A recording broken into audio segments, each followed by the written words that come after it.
The cargo hauler Resolute Dawn was not a pretty ship. She was wide and heavy at the back, with a long, flat belly and a nose that looked like someone had pressed their thumb into wet clay and left it there. Her hull was covered in old patches, each one a different shade of gray, and her running lights flickered on the left side no matter how many times the crew fixed them. She was the kind of ship that got the job done and asked nothing in return except fuel and a little patience. Commander Dale Owens had been flying her for 3 years. He knew every sound she made, every shake and shudder, every groan of her old frame when she came out of a jump. He knew the way her deck plates rattled near Cargo Bay 2 and the way her heating system clicked twice before it came on in the morning. And he knew her the way a man knows a house he has lived in for a long time, not perfectly, but deeply. He trusted her. He was sitting at the helm on the morning it all began, drinking cold coffee and going through the shipping manifest when the long-range scanner gave a single short beep. He looked up. The screen showed a new contact, large and closing, about 42 kilometers off the port side. He set the coffee down. Lieutenant Kara Novak came through the door from the corridor a moment later. She had not been called. She had heard the beep from the next room and come on her own because that was the kind of officer she was. She stopped behind Dale's chair and looked at the screen without saying anything for a moment. "That's a Vorkai ship," she said. "Yes," said Dale. "A big one." "Yes," said Dale again. The Vorkai were not known for being friendly. They were a species that had been spreading through this part of space for a long time, absorbing smaller civilizations, taking what they wanted, and leaving behind whatever they decided was not worth keeping. They were organized and disciplined and very good at war. They had powerful ships and well-trained soldiers, and they had a habit of treating other species the way a farmer treats a field, something to be worked and harvested. Humanity had been on their radar for about 6 years, and so far the relationship had been tense but survivable. No major war, just pressure, just incidents. This was looking like it was going to be an incident. The Vorkai vessel continued to close. As it got nearer and the scanner resolved more detail, Dale could see its full shape on the screen. It was enormous, a flagship class, which meant it was built not just for fighting but for command. It had 16 decks, 3 forward weapon lances on the nose, and a boarding array that extended from its underside like fingers hanging down from a hand. The hull was dark and smooth and had a faint copper shine to it, and where its field emitters pulsed, the space around them seemed to shimmer very slightly, the way the air above hot pavement shimmers in summer. "Hail coming in," said Petty Officer Lou Grant from the communications console on the far side of the room. He was a short, careful man with big hands, and he was keeping his voice very steady. "You want it?" "Put it through," Dale said. The voice that came out of the speaker had been processed by the translation system, but it still sounded strange, low and smooth, and with a rhythm that was slightly off from what a human voice would do. The Vorkai commander said his name was High Blade Ethrox of the Sovereignty Fleet. He said the Resolute Dawn was carrying cargo that the Sovereignty had classified as restricted. He said the ship would be boarded. He said that if anyone tried to resist, it would be taken as an act of hostility against the Vorkai sovereignty, and the response would match that hostility in full. Then the channel closed. There was no question asked. There was no invitation to reply. The room was quiet for a moment. Lou was staring at his console. Kara had her arms folded and was looking at the front viewport where the Vorkai ship was now visible as a dark shape against the stars, growing slowly larger. "How many boarders do you think?" she asked. Dale counted the clamp pylons on the boarding array. Each pylon could deploy a team of 8 to 10 soldiers. He counted carefully. "Somewhere between 40 and 50, he said. "Probably closer to 50. Kara unfolded her arms, turned, and walked out of the room without another word. Dale knew where she was going. He watched her go, then turned back to the console and pressed the intercom button. "This is the commander," he said. "All hands, general quarters. This is not a drill." There were 23 people on the Resolute Dawn. Against 50 Vorkai shock troops, that was a bad number. Any soldier who had ever studied numbers would look at that and shake their head. 50 trained Vorkai soldiers in full gear, moving through a ship they had boarded dozens of times before. Those were serious odds. But Dale had spent 11 years in the Colonial Defense Corps before he ever set foot on a cargo hauler. He had done 3 tours in contested space, had been in 7 boarding situations from both sides of the airlock, and had learned a long time ago that numbers were only part of the story. The rest of the story was about terrain, preparation, and the difference between people who are fighting in a place they know and people who are fighting in a place they don't. The Vorkai knew how to board ships. That was true. But they did not know this ship. Dale pulled up the internal layout on his console. All 4 decks, every corridor, every hatch and ladder and maintenance crawlway. He had walked all of them. So had Kara and Lou and Darnell Fox and Pete Calloway and the rest of the crew. Some of them had been on this ship for 5 years. They knew which deck plates were loose, which lights flickered, which hatches opened silently and which ones groaned. They knew where the shadows were deepest, and where a person could lie flat in a ceiling duct for half an hour without being seen. There were also 3 other people aboard that he had not mentioned to the Vorkai. 3 active service Marines who had been traveling as a security detail for the cargo run, whose names did not appear in the section of the manifest that any outside scanner would read first. They were currently in their bunk room aft of the cargo bay, and they had almost certainly already heard the intercom and were already getting their gear on. Dale looked at the layout on his screen, and he looked at the corridors and the crawlways and the dark spaces in between. He thought about the 40-minute stretch of time between now and when the boarding clamps would engage, and he thought about what 23 people could do with 40 minutes if they used them right. Outside the viewport, the Vorkai flagship moved closer. Its boarding array extended further, the clamp pylons opening wide the way fingers open before they close around something. It looked very certain of itself. It looked like something that had done this many times before and had never once been surprised by the outcome. Dale picked up his cold coffee, took one last sip, and set it back down. Then he started making calls. The 40 minutes went fast. Dale moved through the ship at a steady walk, not running, not rushing. But because running made people nervous and nervous people made mistakes. He stopped at each crew station and spoke quietly to each person. He told them what was coming, what their job was, and where they needed to be when it started. He kept his voice even. He kept his face calm. He had learned a long time ago that the person in charge sets the temperature of the room, and right now he needed the room to be cold. Kara had already started before he got to her. She was in the secondary operations room on Deck 3, pulling up the internal thermal sensor grid on her console and mapping it against the ship's layout. The thermal sensors had been installed to detect fires, not people, but a Vorkai soldier in a full environmental suit still put out enough heat to show up as a soft orange smear on the display. And she was going to be their eyes once the lights went out. "I can track up to 30 contacts at once," she told Dale. "After that, it gets noisy." 30 is enough, Dale said. "They won't all be in the same place at the same time."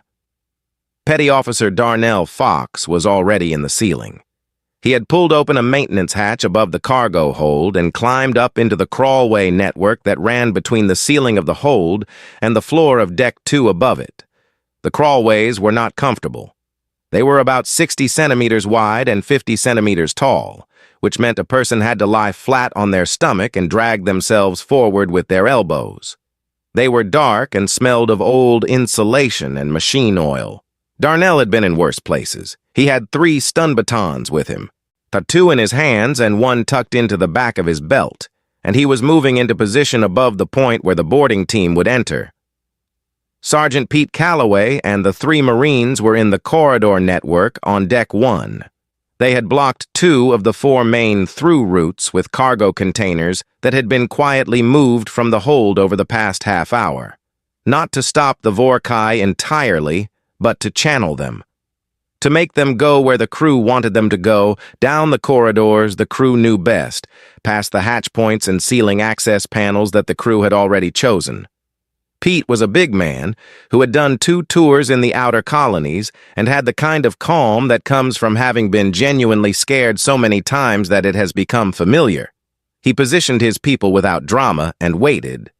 When the boarding clamps hit, the whole ship rang like a bell. The sound was enormous, a deep metallic crash that came through the walls and floor and up through the soles of everyone's feet. The Resolute Dawn shuddered hard enough to knock loose objects off consoles, and then steadied, and the sound faded, and in the quiet that was left behind, everyone on the ship took a breath. Then the cutting started. The Vorkai thermite lance came through the starboard airlock seal in about 4 seconds. The metal around the cut edge glowed orange and then went dark, and the door fell inward, and the first Vorkai soldiers came through. There were 44 of them in total. They came in fast and organized, spreading immediately into 2 staggered lines the moment they were through the breach, weapons up, their helmet sensors sweeping the hold on multiple frequencies. Their suits were dark gray with a slight copper sheen that matched their flagship, and each one carried an energy weapon that could punch through a standard bulkhead at close range. They moved well. They had clearly done this before. The cargo hold was empty and dark. The lights had been reduced to a single amber strip along the floor, which gave just enough light to see the floor in front of each boot, but not much else. The rest of the hold stretched away into shadow. The team leader, whose name was Casrath, signaled his unit to advance. They moved forward in formation, their boots quiet on the deck, their sensors sweeping, and then the ventilation stopped. It was such a small thing. The constant background hiss of the ship's air recycling system, which had been running since the moment they came aboard, simply cut off. The silence it left behind was not exactly loud, but it had a quality to it, an attention, that made several of the soldiers slow their steps. In that silence, some of them heard something they could not identify, a very quiet, very low sound coming from somewhere above them. Not mechanical, not a warning tone, something almost like a voice, but too soft to make out. Darnell Fox had been humming to himself. He did it without thinking, the way he always did when he was waiting. An old tune his mother used to sing, just 3 notes repeated in a slow loop. He stopped when he realized he was doing it. But by then, it didn't matter. He dropped from the maintenance hatch directly behind the last soldier in the right-hand line. And the hatch was 20 meters from where the Vorkai team leader stood, and the team was stretched out enough that no one at the front saw it happen. Darnell landed on the balls of his feet, absorbed the impact with bent knees, and hit the soldier twice before the soldier had finished turning, once on the side of the helmet and once across the back of the arm holding the weapon. The soldier went down. The weapon clattered. The soldier next to him started to turn, and Darnell hit him too. Then the lights went out completely. Kara's voice came through the earpiece that every crew member was wearing. She was watching the thermal grid, reading off positions like she was calling a sports game, her voice quiet and quick and perfectly clear. Darnell, you have 2 contacts swinging left toward the port emergency hatch. Pete, the main group is moving forward. 12 soldiers past the halfway mark, 4 splitting right toward the secondary corridor. Watch the junction. Copy, said Pete's voice from somewhere in the dark. What happened next lasted about 18 minutes. It was not a battle in the way that word usually means. There were no big explosions. Nobody was badly hurt. It was quieter than that, and stranger, and in some ways more frightening. A thing done in the dark in the guts of a ship by people who knew where every shadow fell and every surface was, against people who did not. Pete and the Marines took the main corridor group in 2 separate engagements, using the narrow width of the hallways to keep the Vorkai from spreading out and using their numbers. Each engagement lasted less than 90 seconds. said Darnell moved through the ceiling the whole time, dropping when Kara told him to drop, pulling back when she told him to pull back. He never fought more than 2 soldiers at once. He never had to. By the time it was over, all 44 Vorkai soldiers were on the floor of the cargo hold. They were alive. They were secured with cargo strapping, wrists and ankles, 2 loops each. The knot Pete used tightened down so it would not slip. Their weapons had been collected and stacked near the port bulkhead. Several of the soldiers had been stunned enough that they were not yet fully awake. A few were sitting up, looking at the dark ceiling of the hold, and their silence had a quality to it that was something like disbelief. Kara's voice came through the earpiece again. "Dale," she said. "Though the flagship is launching a second team." Dale was already watching the scanner feed on his wrist display. He could see the shuttle detaching from the flagship's belly, smaller than the first insertion, maybe 12 soldiers this time, rapid response by the look of the craft. He watched it cross the 40-kilometer gap between the 2 ships at speed. "Let them come," he said. The rapid response shuttle docked hard and fast. It was a smaller craft than the boarding array that had delivered the first team, built for speed rather than capacity, and it carried 12 soldiers who were among the best the flagship had. These were not regular troops. They wore heavier suits with full environmental override gear built into the wrists, tools that allowed them to remotely cut power to any section of a target vessel, event atmosphere from sealed compartments, or override internal locks. They had been trained specifically to deal with situations where a boarding operation had gone wrong. They had trained for malfunction, for unexpected resistance, for mechanical failure. They had not specifically trained for what they found when they entered the cargo hold. The hold lights were back on by the time they came through the breached airlock, back to full brightness, which was the first odd thing. A ship that had just repelled a boarding would typically be running dark, conserving power, hiding. The Resolute Dawn had its lights on as if nothing had happened. The second odd thing was the smell. Human ships had a particular smell: recycled air, machine oil, the faint metallic warmth of electronics running in an enclosed space. This smell was normal, be expected. What was not expected was the additional smell that the rapid response team's suit sensors logged and translated. Food. Someone on this ship had recently cooked something. The sensors identified it as a grain-based product with a mild, sweet component. One of the soldiers later, when asked about the moment, said that the smell had been the thing that confused him most. It suggested a level of comfort that did not match the tactical situation at all. The third thing was the sight of their colleagues. All 44 soldiers from the first team were seated along the starboard bulkhead of the cargo hold in a neat row. They were alive. They appeared unharmed, and they were secured at the wrists and ankles with a gray fibrous material that the suit sensors identified as standard cargo binding, the kind used to strap down freight containers on civilian haulers. A material that any child on a human trading port could have purchased for a few credits per roll. The weapons from the first team had been collected and placed in a stack on the far side of the hold, out of easy reach. The rapid response team leader stopped his advance and held up a fist. His unit stopped behind him. For a moment, nobody on either side moved. The 12 soldiers stood in the middle of the cargo hold, looking at their 44 colleagues sitting on the floor. And the 44 colleagues looked back at them with expressions that the environmental suit's internal cameras recorded, but which were difficult to interpret. And some of the seated soldiers shook their heads slightly. A few raised their bound wrists in a small gesture that seemed to be a warning. One of the rapid response soldiers stepped forward, moving toward the nearest bound trooper, intending to cut the restraints. He had a short blade extended from his left gauntlet and was already reaching down. A voice came from above. It was a human voice, female, and it spoke in Vorkai that was accented but clear. The translation was not perfect. The word order was slightly off, and the pitch modulation that Vorkai speech uses to mark emphasis was absent. But the meaning came through without difficulty. "I would not do that if I were you," the voice said.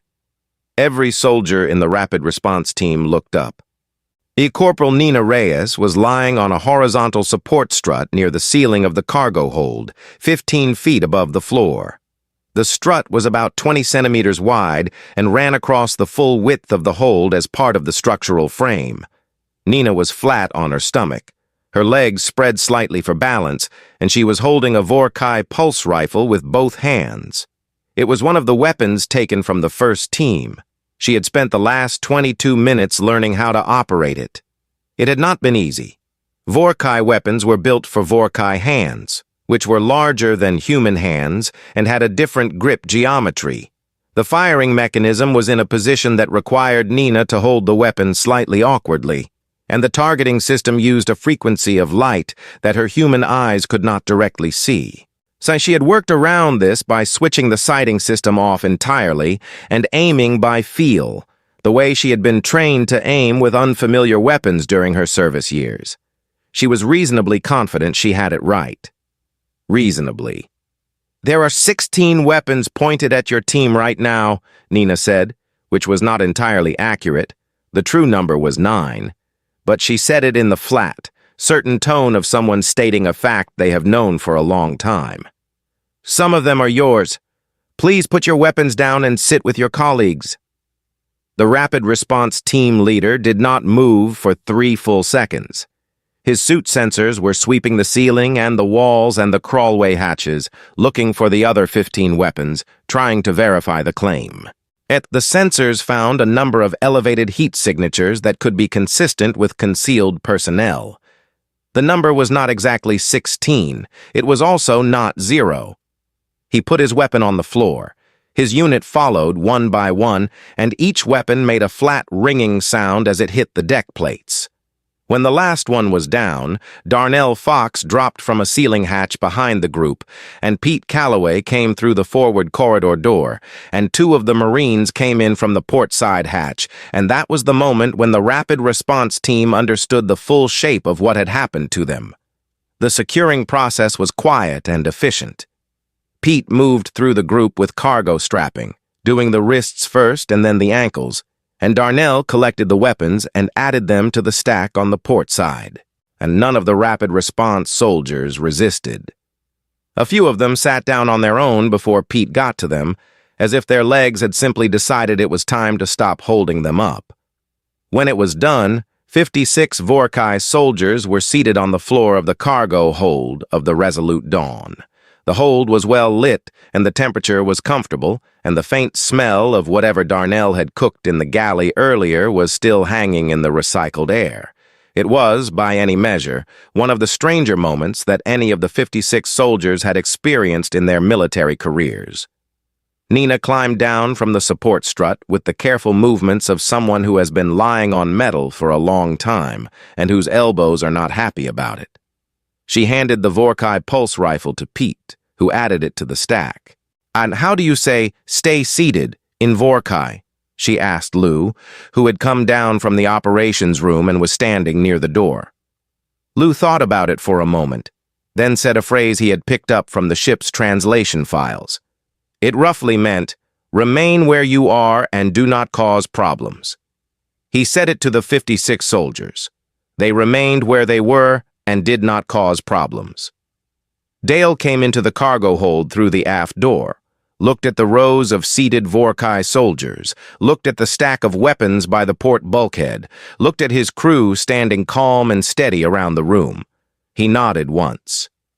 "Kara," he said through the earpiece, "put me through to the flagship." High Blade Ethrox had been sitting in his command chair for nearly an hour. He had not moved much during that time. He was a tall figure, even seated, broad at the shoulders, his armored collar framing a face that was angular and deeply lined from decades of service. His eyes were a pale gold color, which was normal for a Vorkai of his rank and age, and right now those eyes were fixed on the tactical display in front of him with an expression that his bridge crew had not seen before. They were not sure what to call it. It was not quite anger, and it was not quite confusion. It was something in between, The look of a man who has been given information that does not fit the shape of his experience and is trying to find where it belongs. He had sent 56 of his soldiers into that merchant hauler. He was watching the life sign telemetry from their suits right now on a secondary screen to his left. And every one of those 56 suit signals was active and showing stable vital signs. They were alive. They were not moving. They had been in that position, stationary, seated, the telemetry suggested, for over 30 minutes. His communications officer turned from her console. "Commander," she said, "the human vessel is hailing us." Ethrox looked at her for a moment, then nodded. The voice that came through the speaker was male, calm, and unhurried. It identified itself as Commander Dale Owens of the cargo vessel Resolute Dawn. It said, without drama or raised tone, that 56 members of the Sovereignty boarding force were currently secured in the ship's cargo hold. It said they were unharmed. It said the commander would like to discuss the terms of their return. Ethrox was quiet for a moment, and then he said, "There are no terms. You are one ship against a Vorkai flagship. Stand down and release my soldiers." "I understand that's how it looks from where you are," said Dale's voice. It was a strange voice to listen to. It had no aggression in it, no triumph, no fear. It sounded like a man discussing a logistics problem he has already solved and is now explaining to someone else.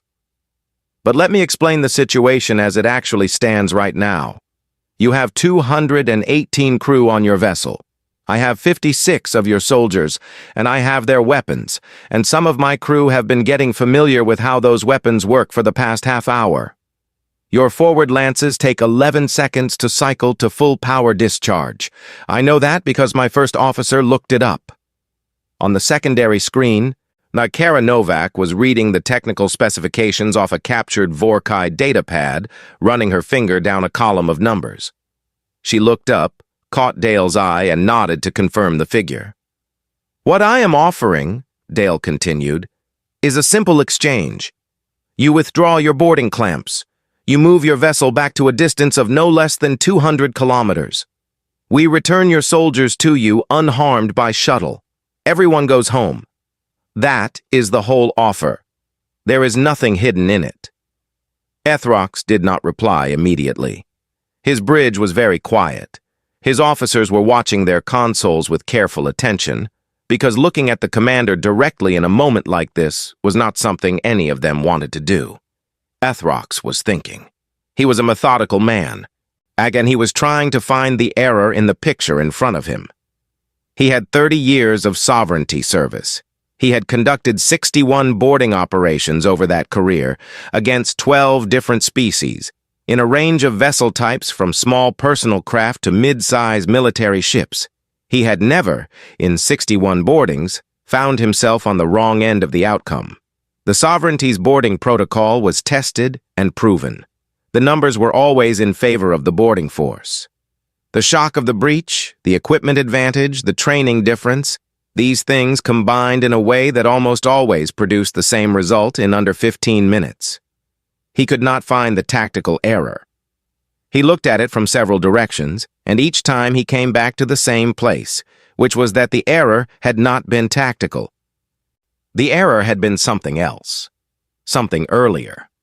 Something in the way he had looked at the Resolute Dawn when it appeared on his scanner and decided what kind of ship it was and what kind of crew it would have, and how those crew members would behave when faced with overwhelming force.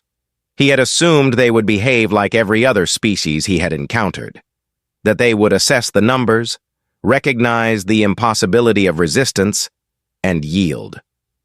Most species yielded. Some fought briefly and then yielded. A very small number held out for a while, but the outcome was always the same, and it was always only a matter of how long the process took before everyone arrived at the same conclusion. He had not considered the possibility that the crew of a cargo hauler would spend 40 minutes turning their own ship into a trap. He had not considered that they would lie in ceiling crawlways in the dark, waiting. He had not considered that one of them would spend 20 minutes learning to operate a weapon designed for a completely different set of hands, and then lie on a ceiling strut and bluff 12 trained soldiers into putting their weapons down with a head count that was not even accurate. He had not modeled for that. His protocol had not modeled for that. The sovereignty's entire approach to human vessels, which had been built up from a series of successful incidents over the past several years, had not modeled for that. He was beginning to think that was a significant problem. "My first officer tells me," said Dale's voice, still perfectly even, "that the shuttle we used to bring your second team aboard is still docked. We will use it to return your people. You have my word that every one of them will be on that shuttle unharmed. I would like to get this resolved in the next 20 minutes, if that works for you."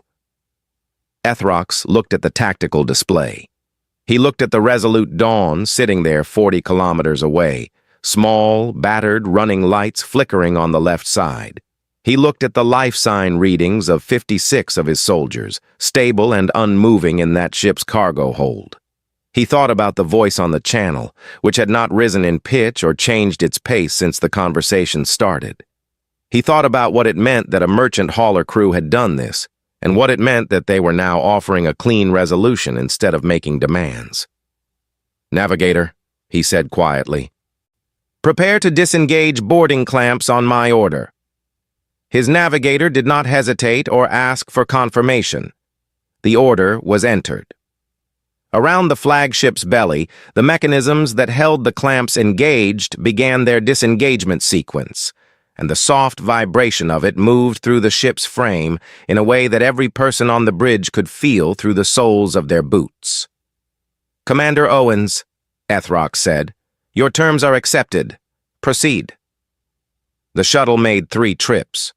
The first 2 carried 20 soldiers each, seated in 2 rows along the interior benches, their wrists still bound until Pete confirmed each group was aboard and sealed in. The third trip carried the remaining 16, including Casrath, who was the last one to board. He had been awake the whole time, sitting against the bulkhead, watching the humans move around the cargo hold with the patient, methodical attention of a soldier who is storing everything he sees for later use. When Pete helped him to his feet and walked him to the shuttle hatch, Casrath paused in the doorway and turned his head. He did not say anything. He looked at Darnell for a long moment, and then at Pete, and then he stepped through the hatch and the door sealed behind him. Pete watched the shuttle undock and pull away from the Resolute Dawn's side. He watched it cross the gap toward the flagship. He stayed at the viewport until the shuttle was small enough that he could cover it with his thumb, and then a little longer after that. "Done," he said into the earpiece, and walked back toward the cargo hold to help put the room back together. The boarding clamps had come off 20 minutes earlier with a series of deep, hollow thumps that had moved through the ship's frame like a slow drumbeat. The Resolute Dawn had shifted slightly as the mechanical grip released, a small sideways movement like a boat rocking when someone steps off. After that, the ship was fully free. Kara had moved them a few kilometers on maneuvering thrusters, just to put some distance between the hull and the point where the clamps had been. She had also powered up the main drive slowly, keeping it ready without committing to a direction yet. They were waiting on Dale. Dale was in his chair at the helm, watching the flagship pull back. It was moving steadily, no sudden burns, exactly as agreed. At 230 kilometers, it stopped. But at that range, it was still visible on the scanner as a clear and definite presence, but it had not fired anything, and its boarding array was retracted, and the copper shimmer of its field emitters was steady and calm. Dale looked at it for a while.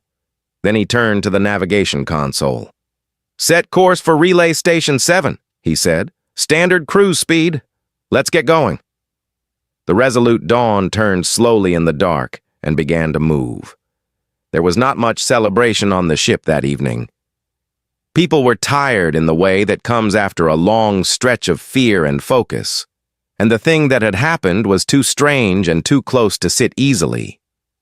Darnell cooked a proper meal in the galley, a real one, not just heated rations, and people ate in small groups, talking quietly.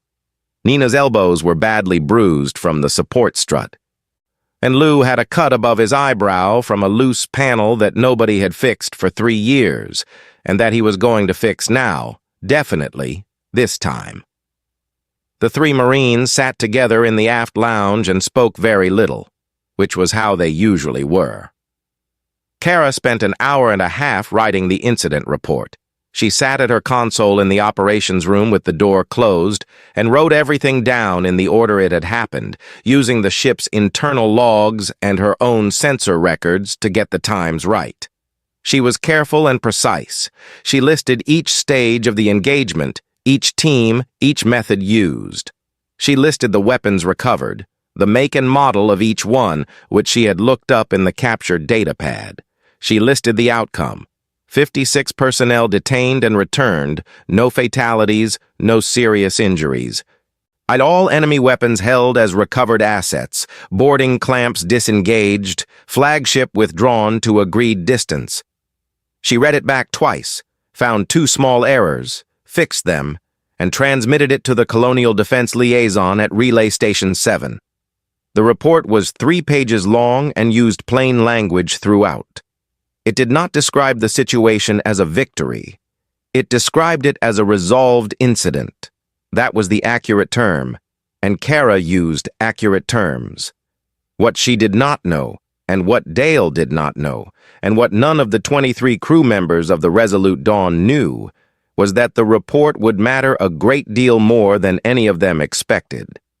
It would move through the relay system and be flagged by a colonial defense analyst who read it 3 times and then forwarded it up 2 levels with a note attached.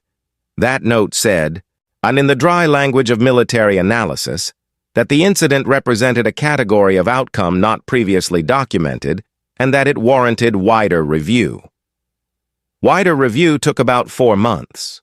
The report went to 6 different offices before it arrived at the desk of a Vorkai intelligence analyst named Veth, who had been given the task of building a comprehensive assessment of human military behavior. Veth had been doing this job for 8 years. He had a good deal of data. He had records of many human encounters, both with Vorkai forces and with other species, and he had built from that data a picture that he had considered thorough and reliable. The report from the Resolute Dawn incident changed that picture, not because of the outcome alone. Outcomes could be unusual for many reasons: luck, equipment failure, bad timing. What changed the picture was the detail, the way the crew had prepared in 40 minutes, the way they had used their own ship's layout as a tool, the ceiling crawlways, the thermal sensors repurposed for tracking, the cargo strapping, the soldier who had learned to operate a foreign weapon in 22 minutes, not because she had been given instructions, but because she had figured it out herself. The head count that was wrong by 7, but delivered with the certainty of a person who has checked the number twice. These were not lucky details. They were details of method. They were the details of people who improvise by habit, who think sideways by instinct, who plan for the possibility that everything goes wrong and have already decided what they will do when it does. Veth rewrote his assessment. It was much longer than the previous one, and it was also much more honest. There was a passage in it, near the end, in a section about predictive modeling, that took him a long time to write because it required him to say something that was not comfortable to say in a professional document. The passage noted that previous assessments of human behavior had relied on models built from other species, and that those models had a fundamental error. They assumed that humans, when confronted with clearly superior force, would calculate their chances and act accordingly. The error, Veth wrote, was in the word accordingly. Other species calculated their chances and acted in ways that matched those chances. They retreated when the numbers were against them. They yielded when the cost of resistance became too high. They behaved, in other words, like rational actors in a system both sides understood. Humans did not always do this. Humans sometimes calculated their chances, found them very poor, and decided that the calculation was not the most important thing. That something else, the ship, the cargo, the crew, The simple refusal to be handled mattered more than the odds. And when that happened, the models broke down entirely, because the models had no way to account for a crew that won a fight against 56 soldiers not by being stronger or better equipped, but by caring more about the outcome than their opponents expected anyone to care. Veth sent the assessment up the chain and did not hear back about it for a long time. Meanwhile, the Resolute Dawn arrived at Relay Station 4 days late. The freight company docked Dale's pay without explanation. He did not argue. He filed the standard late arrival form, paid the dock fee, took on a new cargo load, and left. In the cargo hold where 56 soldiers had sat on the floor in the quiet amber light, everything was clean and back in order. The loose deck plates had been secured. The maintenance hatch Darnell had dropped through had been properly relatched. The cargo strapping used to bind the prisoners had been rolled back up and put away because it was still perfectly good strapping and there was no reason to waste it. The Resolute Dawn moved out into the dark between the stars, heading for the next job, the way she always had.